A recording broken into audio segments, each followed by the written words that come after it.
Welcome to Washington Today on C-SPAN Radio for Tuesday, March 28th, 2023. House Speaker Kevin McCarthy sending President Joe Biden a letter accusing him of, quote, putting an already fragile economy in jeopardy by insisting upon your extreme position of refusing to negotiate any meaningful changes to out-of-control government spending alongside an increase of the debt limit. Coming up, we'll hear from the House Speaker and the White House response. Senate Banking Committee holding its first hearing on the collapse of Silicon Valley Bank, with the person in charge of the investigation, Federal Reserve Vice Chair Michael Barr, explaining what the Fed thinks caused this bank failure and if that includes lack of sufficient government regulation. House beginning debate on a bill designed to increase U.S. energy production and American independence, a bill written by the Republican majority, already facing a veto threat from President Biden. Attorney General Merrick Garland talks about the investigation of Monday's mass shooting at the private school in Nashville, Tennessee. The Attorney General testifying before a Senate subcommittee asked about whether this could be a federal hate crime if it's determined the shooter targeted Christians at this Presbyterian school. And President Biden again today calling on Congress to pass an assault weapons ban. Homeland Security Secretary Alejandro Mayorkas testifying before a Senate committee on mostly immigration, border security, and drug trafficking, asked by Senator John Cornyn, Republican of Texas, if he would apologize to parents who have lost children to fentanyl overdoses. And Vice President Kamala Harris continues her trip to Africa, her second day in Ghana, visiting a site infamous as a slave trading post and the site of a door known as the Door of No Return. And we start with House Speaker Kevin McCarthy and his letter to President Joe Biden on the nation's debt ceiling and the federal budget.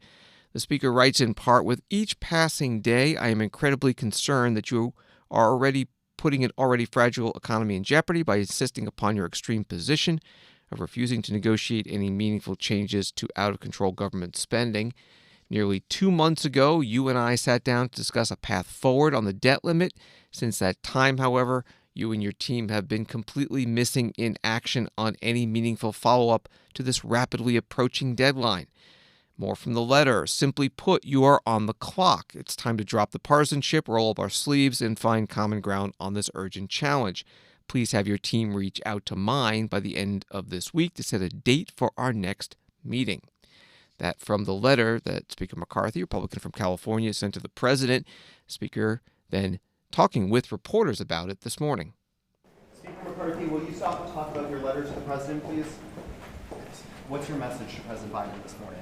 Well, 2 months ago, I sat down with the president to negotiate a debt ceiling. The president has misled the members of Congress, misled the American public that he was going to negotiate. He hasn't done that. I don't know what he's afraid of in the process.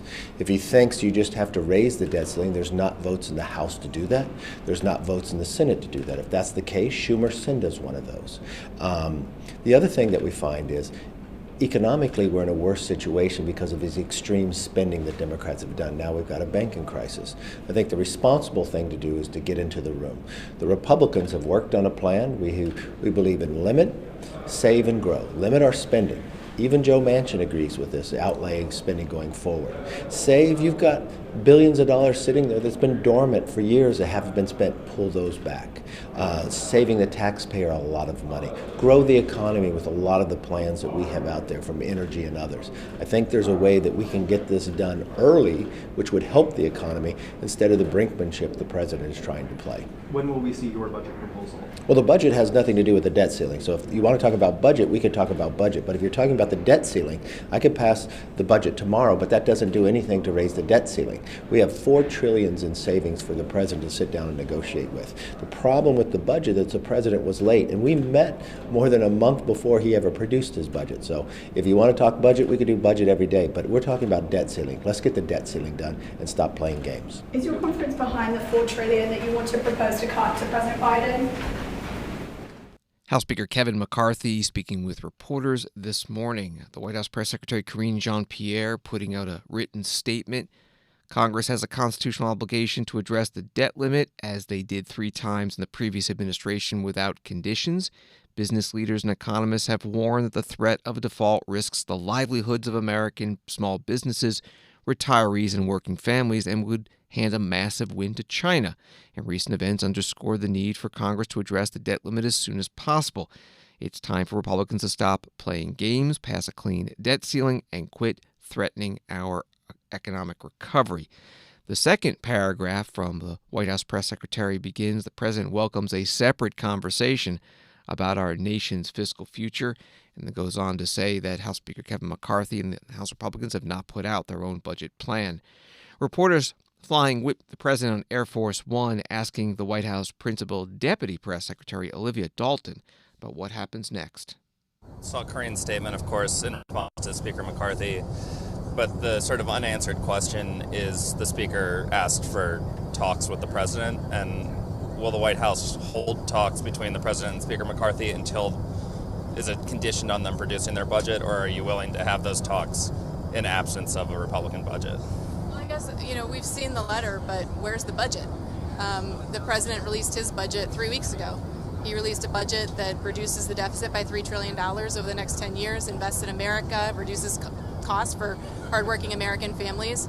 And so far, all we've seen from Speaker McCarthy and MAGA Republicans in Congress are proposals that would blow up the deficit and sell out hardworking Americans to the wealthy and special interests and do nothing to address the deficit. So, I think, the president has been asking to see what the Republican budget looks like, and all we've seen are these proposals from the House Freedom Caucus that would do nothing to address the deficit and would, like I said, sell out hardworking families. Can I just re-ask the question, which is the condition for the president to meet with Speaker McCarthy that they produce the budget, or because it seems like you guys are just talking past each other at this point? Look, the president has laid out his budget, and he thinks that the Republicans should lay out their budget. And then separately, I know the Speaker raised this issue of the debt limit this morning, and I would just say once again that, and I know that you saw the statement from Corinne just a short time ago, but this is a constitutional obligation that Congress has to address the debt ceiling. It is their constitutional obligation to address the debt ceiling, as they did 3 times during the previous administration and 78 times since 1960. And we believe that has to move forward, that they can't hold the full faith and credit of the United States hostage. There is just too much at stake. We know from independent experts and economists that would cost millions of jobs and throw our economy into chaos. And so they have an obligation to act, and separately, when they put forward a budget proposal, let's take a look at that, and we'll have a conversation. Of course, but if you're not willing to condition the meeting on them producing their budget, what's the next step? How does this move forward? Because clearly, I know that you would prefer them to produce their budget. Speaker McCarthy has said that he wants to negotiate on these points. So how do you break through this impasse? Well, once again, the president has put forward his budget, and all he's asking in return is to see what the House Republicans will put forward. I think that's pretty reasonable.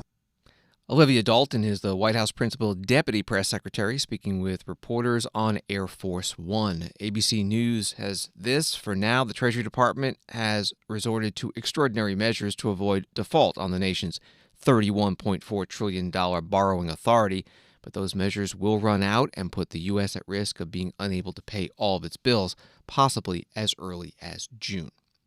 President Biden, by the way, heading to Durham, North Carolina, visiting a semiconductor manufacturer named Wolfspeed, which recently announced plans to invest $5 billion and create 1,800 jobs. This is part of what the White House calls the Investing in America tour, which will include the president, vice president, first lady, second gentleman, and cabinet secretaries and other White House senior officials going to more than 20 states over 3 weeks, highlighting the economic effects of bills signed into law the past couple of years. This story from Politico. Senate Banking Chair Sherrod Brown, Democrat of Ohio, said Tuesday he's planning legislation that would ratchet up penalties for executives at failed banks and ban them from the industry. He announced the plan at Congress's first hearing on the failure of Silicon Valley Bank. Senator Brown unleashed fierce criticism of the bank's executives, but also slammed venture capitalists, its key clientele, for driving the run that took down the lender when they encouraged companies to pull out their money.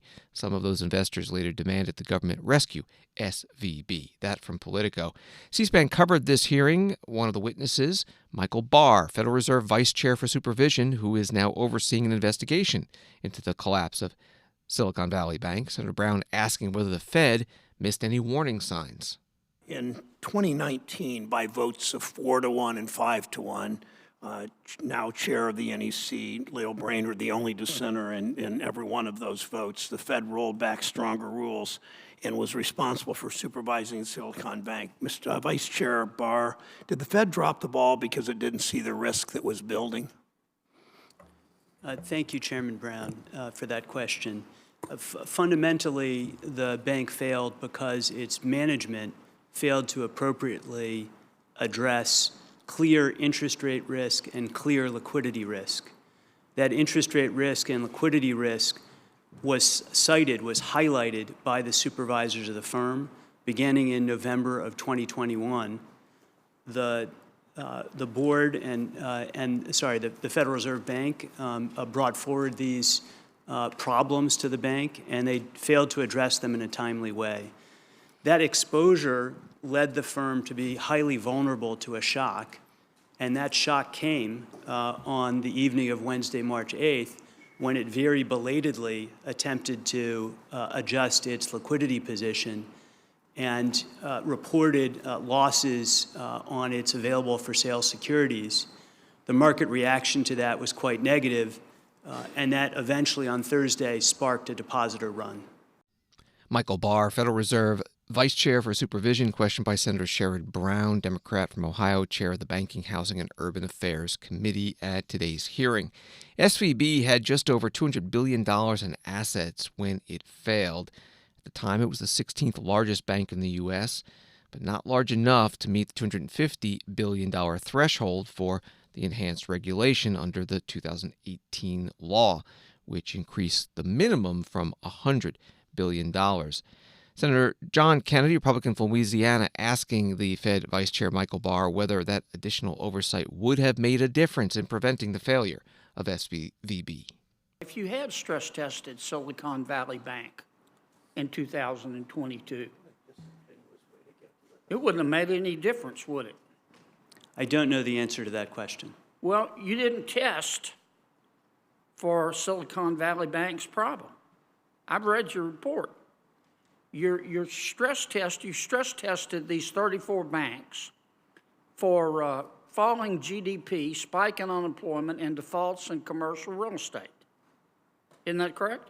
Yes, in a typical adverse scenario for banks, we're testing falling interest rate environments. But that wasn't our problem in 2022. I completely agree with you. It's not our problem today. The problem is inflation, high interest rate, and loss of value in government bonds, isn't it? I completely agree with you. So you stress tested in 2022 for the wrong thing. The stress test is not the primary way that the Federal Reserve or other regulators test for interest rate risk. But you stress tested for the wrong thing. As I said, Senator, I agree with you that it would be useful to test for higher rising interest rates. That's why in our alternative scenario, multiple scenario that we put in place for this year's stress test, we do that. These decisions were made before I arrived, but I agree with you that it would be better to do that. But it's like somebody going in for a test for COVID and getting a test for cholera, isn't it? I don't know enough about either of those tests to know. Yeah. Well, they're different. So all this business about, well, the amendment to Dodd-Frank kept them from stress testing. The way I see it, you chose not to stress test, and if you had stress test Silicon Valley Bank, you wouldn't have caught the problem. As I said, Senator, I agree with you that the statute requires periodic stress testing. The Federal Reserve made a decision about how to implement that in 2019. Right. That resulted in SVB not being planned to be tested until 2024. Well, but as I said, the stress test requirements... You knew from the... I'm sorry to cut you off, but the chairman's going to cut me off in a second. But you knew, the Federal Reserve knew well in advance that Silicon Valley Bank had a problem with holding too much of its money in interest rate sensitive long government bonds, didn't you? I think the investing public and the Federal Reserve, which cited it for interest rate risk problems, knew that it had interest rate risk. I think The Federal nobody Reserve didn't do anticipated a anything bank about failure. it, did it? I'm sorry, I couldn't hear The you. Federal Reserve didn't do anything about it, did it? I disagree with that, Senator, respectfully. The Federal Reserve did cite these problems to the bank and require them to take action. Bank management failed to act on those. You didn't follow up, citations. did you? Senator's time has expired. I think that I sit here and watch Mr. Barr reluctant to criticize some of the moves of his predecessors at the Federal Reserve. I'll leave it at that. That's Senator Sherrod Brown, chair of the Banking, Housing, and Urban Affairs Committee. The main questioning from Senator John Kennedy, Republican from Louisiana, to Michael Barr, Federal Reserve Vice Chair for Supervision, at today's hearing. The other witnesses, FDIC Chair Martin Grunberg and Treasury Undersecretary for Domestic Finance Nellie Lang. We covered it all, and you can find it, the full video of the hearing, at cspan.org. Chair Grunberg also saying today his agency will use its authority to claw back executive bonuses from the collapsed SVB Bank and also the failed Signature Bank, board members and management of that bank, also professional service providers and other institution-affiliated parties. On Wall Street today, the Dow down 37, NASDAQ down 52, S&P down 6. From Bloomberg News, the Food and Drug Administration published a national strategy outlining actions it will take to help increase access to safe, nutritious infant formula. According to the FDA on Tuesday, the Food and Drug Omnibus Reform Act of 2022 directed the FDA and other government agencies to develop an immediate strategy to increase the resiliency of the U.S. infant formula market. The plan includes such strategies as ensuring the industry is aware of requirements to develop and implement redundancy risk management plans, enhancing inspections of infant formula manufacturers, and expediting review of pre-market submissions for new infant formula. Former FDA Deputy Commissioner for Food Policy and Response, Frank Yanis, until just last month, he was in that position, saying today that a future infant formula shortage like the one that occurred last year, when contaminated formula was discovered at the Abbott plant in Michigan, is a real possibility. And the FDA's organizational structure is still not up to the task of responding effectively. Frank Yanis testified today before House Oversight and Accountability Subcommittee. While we stand here today, more than a year since the recall, it is my view that the state of the infant formula industry today is not much different than it was then. The public health surveillance system for this pathogen remains insufficient. The necessary safeguards have not been advanced at an adequate pace to prevent future illnesses, and the infant formula supply chain continues to lack serious resiliency. In other words, the nation remains one outbreak, one tornado, flood, or cyber attack away from finding itself in a similar place to that of February 17, 2022. As we all now know, FDA's response to a series of reports of multiple infants infected with Chronobacter, along with the letter received from a whistleblower, spanned a period of several months, beginning in September of 2021. It wasn't until January 31st of the following year, 4 months later, that the FDA began an official inspection of the Abbott Sturgis facility. Had the agency responded quicker to some of the earlier signals, I believe this crisis could have been averted, or at least the magnitude lessened. As Deputy Commissioner for Food Policy and Response at that time, I was not made aware of the series of illnesses, nor of a whistleblower complaint until February 10th of 2022. From the time I first learned of the incident on that date of February 10th to the time it took Abbott to conduct a voluntary recall to protect infants, it was 7 days. 7 days contrasted to 4 months of time in which the series of events unfolded. Clearly, I really wish, and I should have been notified sooner, so I could have initiated containment steps earlier. Had that happened, I believe we might not be here today. There is no question that FDA's siloed and decentralized foods program structure and culture contributed to and exacerbated these delays. However, after the series of events that allowed these issues to escalate and build one upon another, by the time February 22 rolled along, containment of this incident became much harder. Clearly, I agree Abbott Nutrition bears the primary responsibility for this crisis. However, there are numerous other lessons learned too, and there is more the industry and regulators can and must do. Frank Giannis, former deputy commissioner at the FDA for Food Policy and Response 2018 until his resignation last month, testifying before the House Oversight and Accountability Subcommittee on Health Care.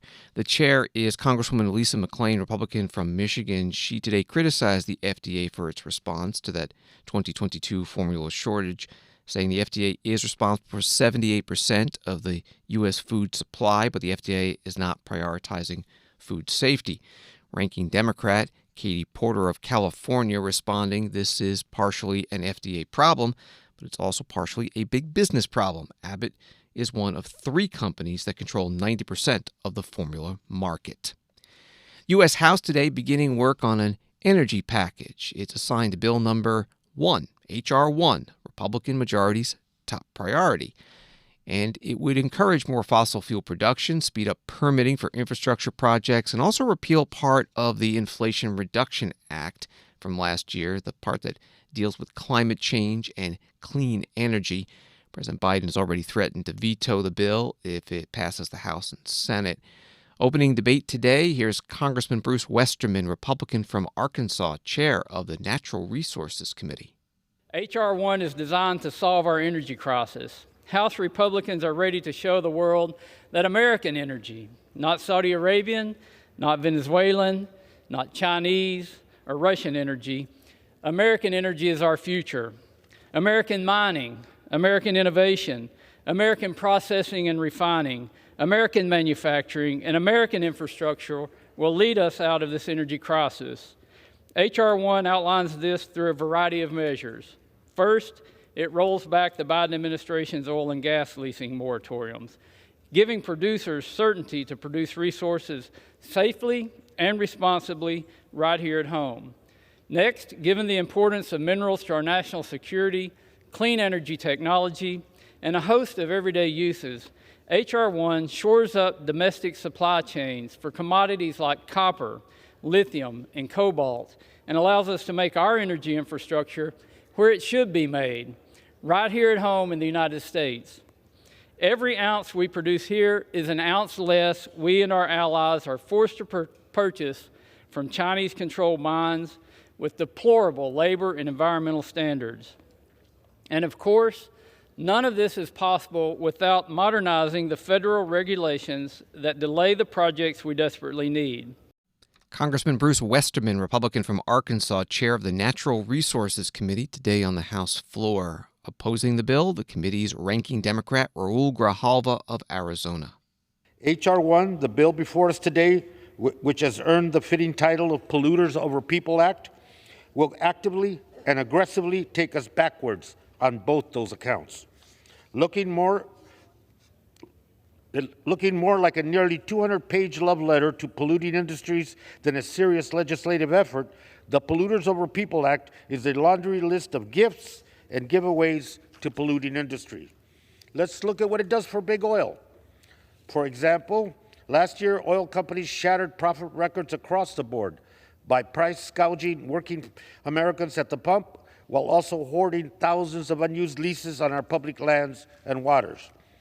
Rather than hold big oil accountable for this abuse, the Polluters Over People Act lowers royalty rates, repeals interest fees, reinstates non-competitive leasing, and forces federal agencies to hold rock-bottom lease sales, all but assuring that last year's profit records will soon be broken again. Never to be outdone, the mining industry gets its fair share of gifts in H.R. 1 as well. Mining companies, many of which are foreign-owned, already enjoy a veritable free-for-all on our public lands.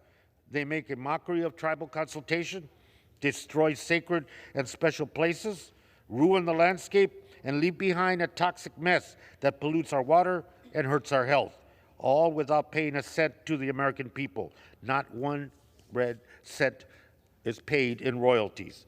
Congressman Raul Grijalva, a Democrat from Arizona, ranking member on the Natural Resources Committee on the House floor today. The House Rules Committee allowed up to 7 hours of general debate on this bill, controlled by the chairs and ranking Democrats of the various committees with jurisdiction. It's going to take a few days. Then there'll be debate and votes on amendments, 37 specific ones made in order by the Rules Committee, and a final passage vote on the bill expected on Thursday.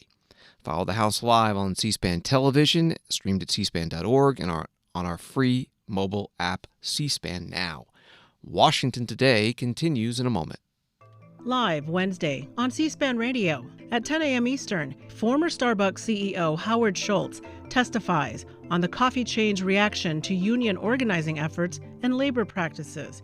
He'll testify before the Senate Health, Education, Labor, and Pensions Committee. That's live Wednesday at 10 a.m. Eastern on C-SPAN Radio. Listen anywhere on your smart speaker. Say, play C-SPAN Radio.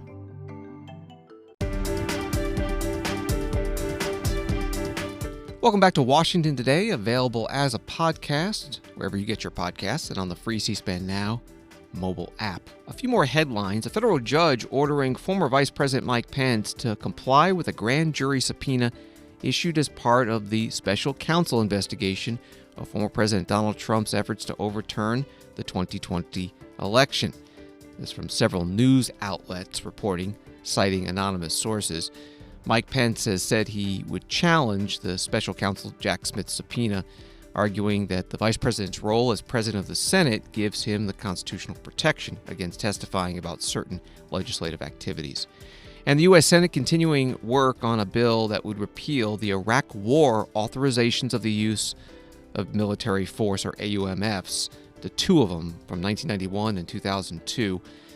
Debating and voting on several amendments today, none passing. One from Senator Dan Sullivan, Republican from Alaska, would have required that the Director of National Intelligence first certify in an assessment to Congress that the repeal of the AUMFs will not degrade the effectiveness of U.S.-led deterrence against Iranian aggression. 60 votes were needed to adopt this amendment, only got 38, 57 opposed. This reporting from WSMV-TV in Nashville, Tennessee. The 28-year-old school shooter who opened fire inside a Nashville private Christian school on Monday morning had a mental health disorder, according to the Metro Nashville Police Department. In a press conference Tuesday afternoon, the chief, John Drake, said that Audrey Hale, the shooter who shot and killed 3 9-year-olds and 3 school staff members, told reporters Audrey Hale was under a doctor's care for an emotional disorder. Police shared photos of the 3 guns that Hale was armed with during the shooting. 2 of them were AR-style weapons. One was a rifle, the other a pistol. A handgun was the third used in the shooting. And detectives learned that Audrey Hale bought 7 weapons at 5 different stores, and the guns were purchased legally and locally, according to the police chief. That reporting out of Nashville. Attorney General Merrick Garland today giving an update on the federal role in the shooting investigation. Questioned by Senator Bill Hagerty, Republican from Tennessee. This is an unspeakable act of evil, and it is a depraved murderer's gruesome actions that have led to the deaths of 3 9-year-old children and 3 adults in my hometown and my home state of Nashville, Tennessee. I join my friends, the families there, the communities in mourning for the victims, for their families, for the Covenant Church community, and for the city of Nashville and the state of Tennessee. And I appreciate the outpouring of condolences that have come from every direction. I'd also like to take the opportunity to speak to the bravery and the heroism of the Nashville Police Department. I know you've been in contact with the police chief, General Garland. The Nashville Police and the other first responders were there almost instantaneously. My wife, in fact, was in traffic. As the sirens went by, she pulled over. She could tell that a massive amount of resources were being deployed, and in just minutes, these officers stepped into the fray, incurred massive risk with shots coming at them. And I specifically want to acknowledge Officers Rex Engelbert and Officer Michael Colazio and all their fellow officers who willingly ran toward danger and put their lives at risk to bring the situation to resolution. It's a very complex set of circumstances, and the families there not only deserve the full resources of the Department of Justice to find out what happened, but transparency about what happened and why. We've got to do everything we can to prevent a tragedy like this from happening again. Nashville Police Chief John Drake has said that the killer had a manifesto and other writings that indicated deeply disturbing motives, as well as plans for another attack. This, of course, is extremely alarming. My immediate focus is on the families affected, but I also wanted to ask you a few questions, General Garland, that are on the mind of Tennesseans. First, General Garland, you mentioned in your testimony that the FBI and the ATF are involved, but can you walk me through the department's response and involvement in the investigation at this point? Yeah, so basically the ATF office just emptied out. Everybody in that office ran to the scene. They and the FBI did as well. The first job, of course, for ATF is to try and trace the guns from the serial numbers as soon as they could get them, find out where they were purchased, et cetera. And the FBI is now working with the Nashville Police to determine motive. And that includes all the normal ways that you would think, going through social media, going through what was recovered from the search of the house, of that sort of thing. But they will stick with this as long as it takes. Well, thank you. As I said, my immediate focus is the victims and their families, but transparency is important too. And the facts that are being reported by local law enforcement regarding the killer are very disturbing. Law enforcement officials have indicated that the killer may have been motivated by deeply disturbing beliefs. And you responded, of course, to Senator Kennedy just a few minutes ago that the motive is not yet known. But if the evidence suggests that the killer's motives were political or ideological, I just want to confirm with you that part of your investigation will be to determine whether this constitutes a hate crime or domestic terrorism. Yes, a motive that is based on the religion or the political ideology of the victims is a hate crime. Thank you very much for confirming that, General Garland. I appreciate that. And I also say that this is a terrible tragedy that no community should ever have to endure. And again, I appreciate your continued focus on it, making certain that all of the resources of the DOJ are deployed and that we leave no stone unturned here.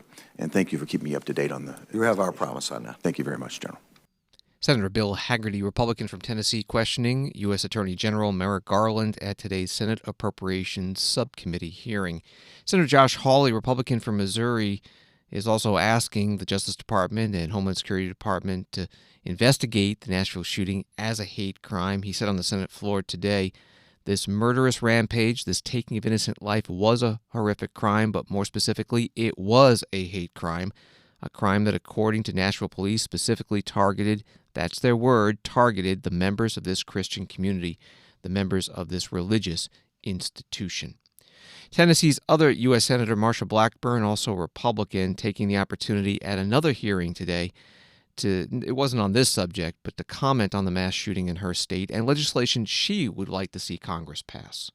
Before I begin my questions today, I do want to express my heartbreak at what happened yesterday in Nashville at Covenant School and Covenant Presbyterian Church. And my family and I are grieving along with the rest of the community. And I thank you, Mr. Secretary, for your call yesterday, your kind remarks today. And violence against children is just one of the most heinous crimes.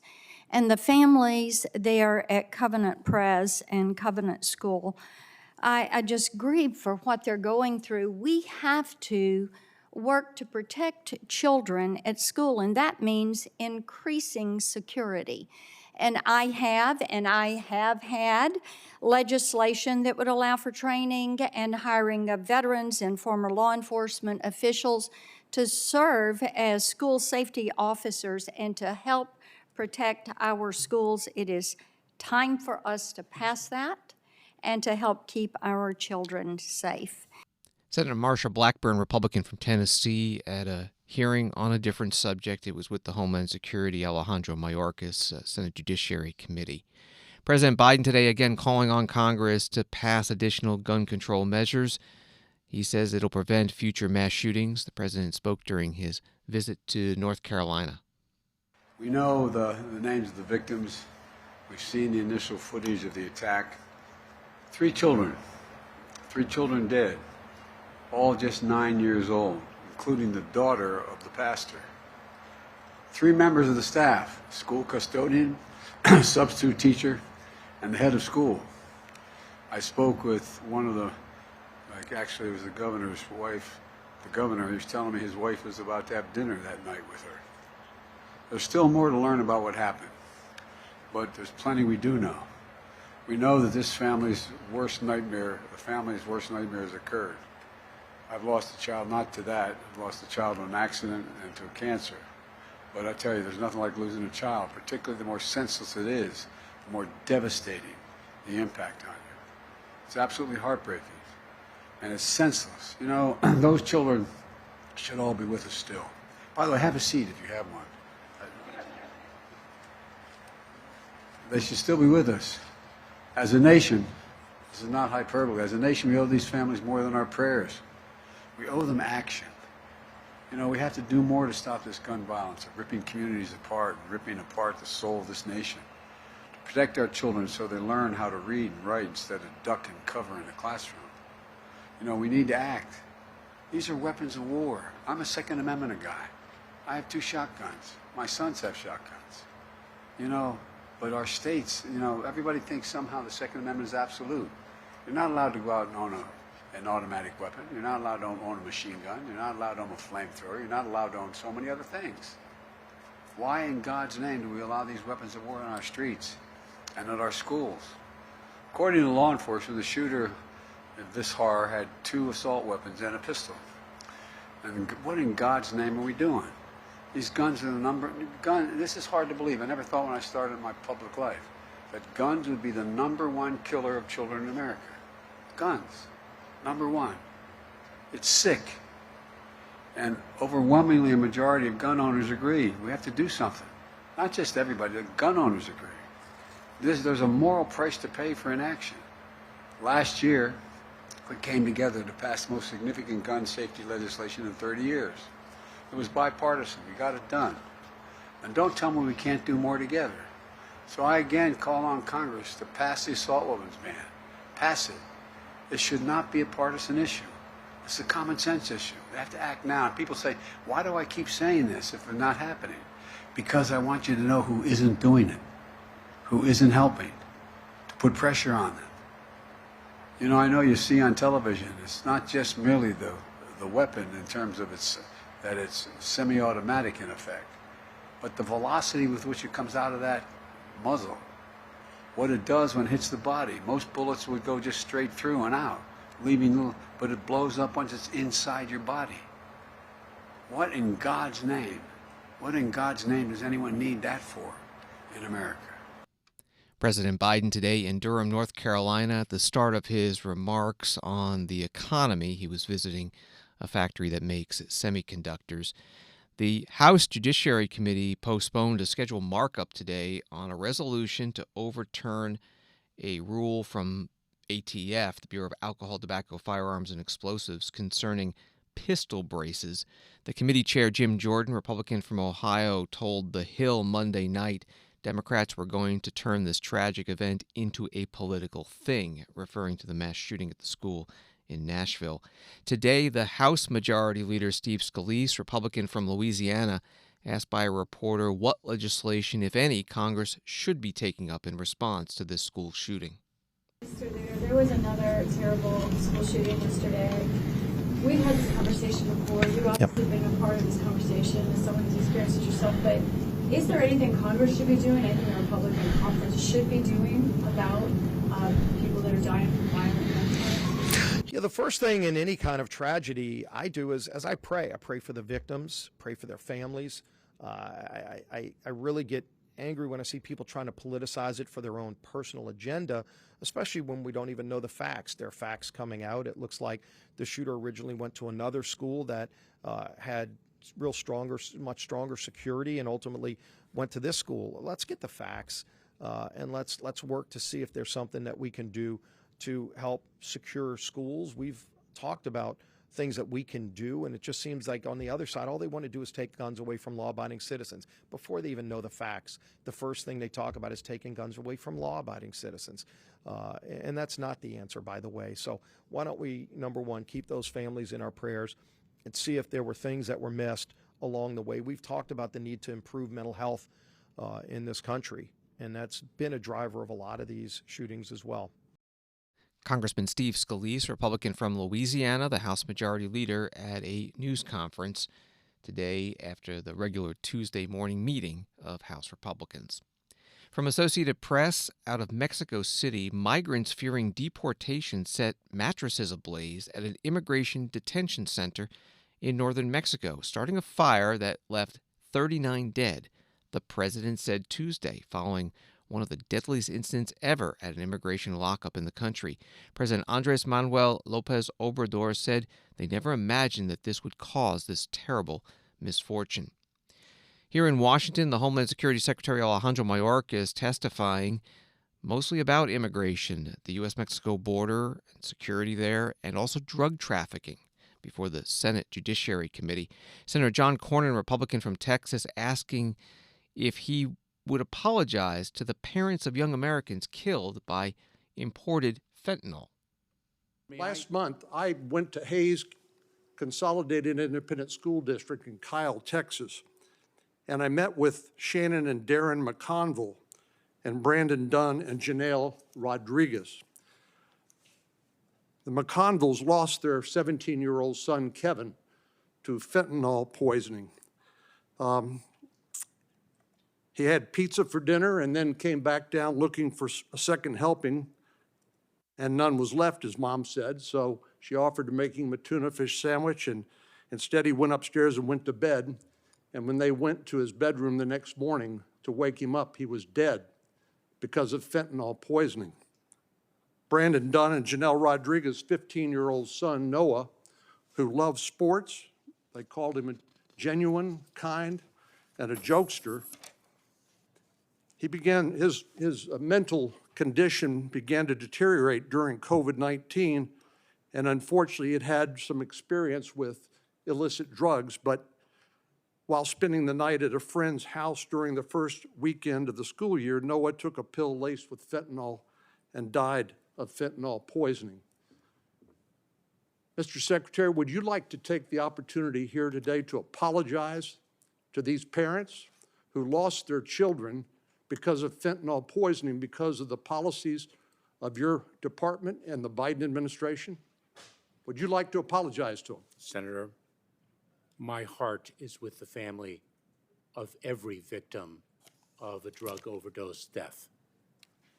Is that an apology? My heart is with the family and the loved ones and the friends and neighbors. So why don't you do something about it? Of every victim of these drug overdose deaths.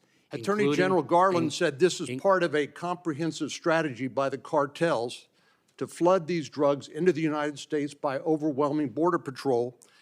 You're clearly losing that battle, and you won't even apologize to these parents like so many other parents who have lost their teenage children to counterfeit drugs laced with fentanyl. We are bringing unprecedented force in the fight against And you're fentanyl. losing. Let me ask you another question. The gravity of the challenge cannot be overstated. We recognize the gravity of the challenge, and I look forward to working with you. And do you recognize that you were losing? I look forward to working with you, No, Senator, that's not my question. and this committee to address this Let challenge me ask you another together. question in the time remaining, since you won't answer our questions. And you won't acknowledge responsibility. My constituents are saying, who's accountable? Who's accountable? Who's paying a price? Who got fired? Well, you haven't been fired. You should be fired, but you haven't been fired because you were carrying out the policies of the Biden administration. And we've seen nothing but death and destruction as a result.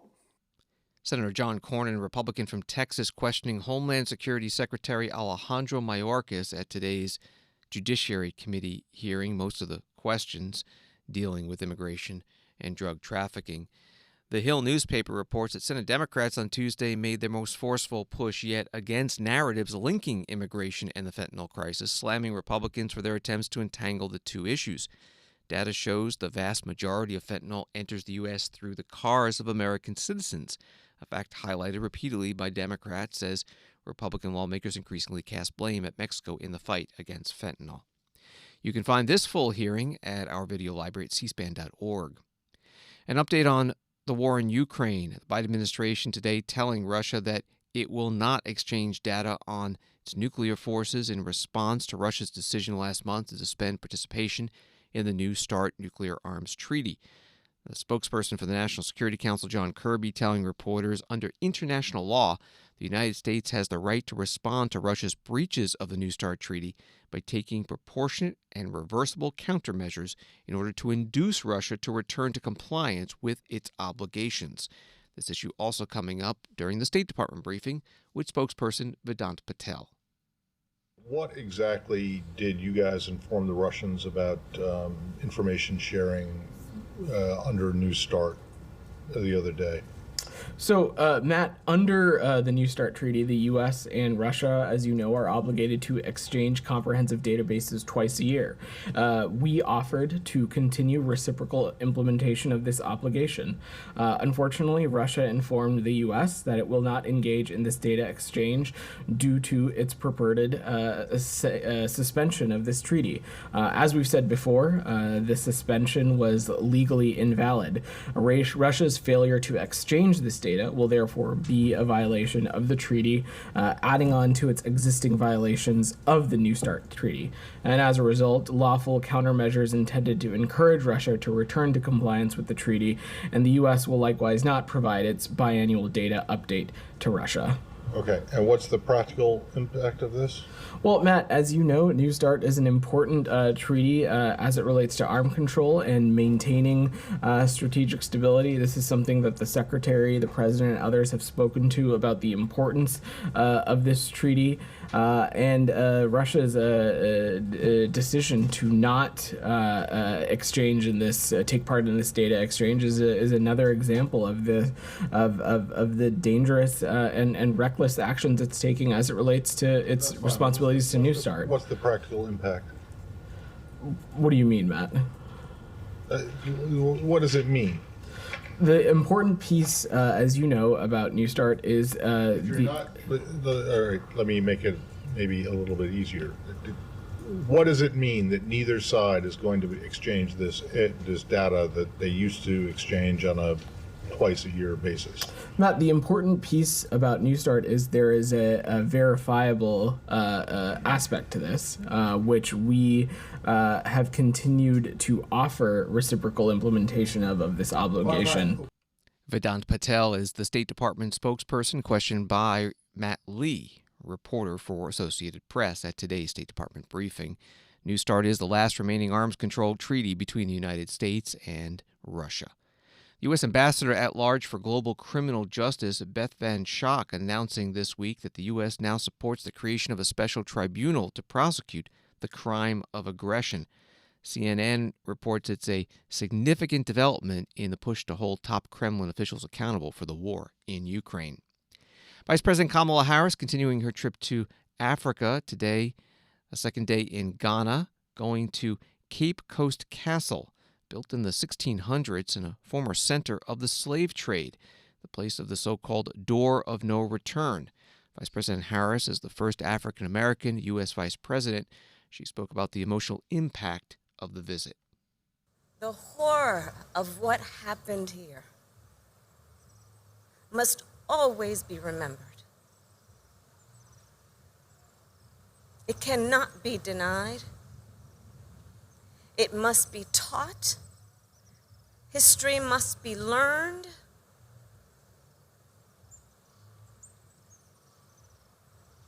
And we must then be guided by what we know also to be the history of those who survived in the Americas, in the Caribbean, those who proudly declare themselves to be the diaspora, who then came out of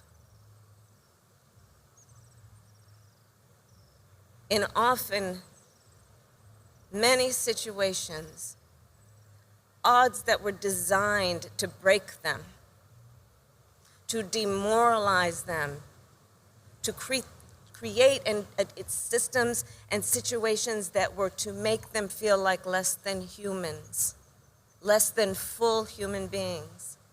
But yet they survived. And they tell another history, a history of endurance, a history of faith, a history in believing what is possible, a history not only that tells about the ability that each individual has to survive, but to thrive. Vice President Kamala Harris at Cape Coast Castle in Ghana. Later this week, she'll be in Zambia, where in the 1960s she visited with her grandfather, who was a civil servant in India working for the Zambian government on refugee issues. Thanks for listening to Washington Today. Sign up for C-SPAN's evening newsletter Word for Word. Get the stories Washington is talking about sent to your inbox every day.